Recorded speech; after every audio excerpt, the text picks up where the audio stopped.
10-month-old baby. So I'm sort of thinking about this from both sides, how as a teacher you can help your child, and as a parent how I would want to help my child.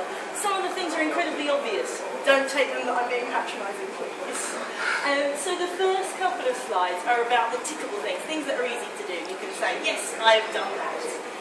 But they're things that people assume that school does. But actually, there's not enough time in the day.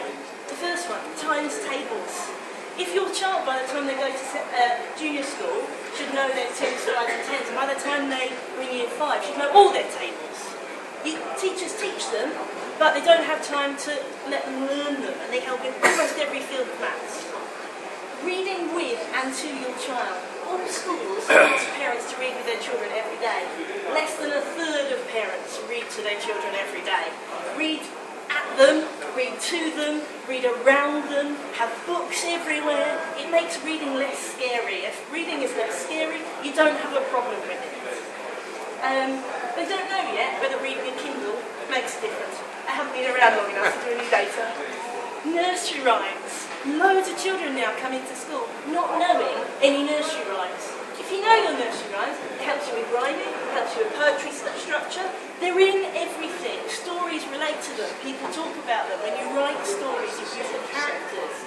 Fairy stories, it's the same thing. Alice in Wonderland, Peter Pan. If you haven't read them, if you haven't been talked about them, you don't know the characters. The more fictional references a child has, the better their writing is. The more you read, the better you write. Playing with your child seems really obvious. Everyone plays with their 2-year-old, everyone plays with their 4-year-old, not everybody plays with their 7-year-old. If your child is an only child, or their siblings are far apart, then they don't do imaginative play. Writing at home, writing shopping lists, diaries on the computer, leaving notes, writing letters. If you write at home, writing isn't scary. If you just like when you read at home, but don't mark it, don't do the spellings, don't check if they've done full stops. Make it fun, make it normal, make writing a really good thing to do. Oh, we write all the time, writing's not scary. Then we move on to the stuff that's not so easy to tick, to say, yes, I do that. But they're really, really important because your school can't do these. This is about how your child views education. Your child will copy how you view education. So be encouraging. Your child will be good at something. It might not be what you're good at, but it's still a good thing. And if your child feels they're good at something, they'll enjoy school. It will help them be better at other things because they'll feel good about themselves.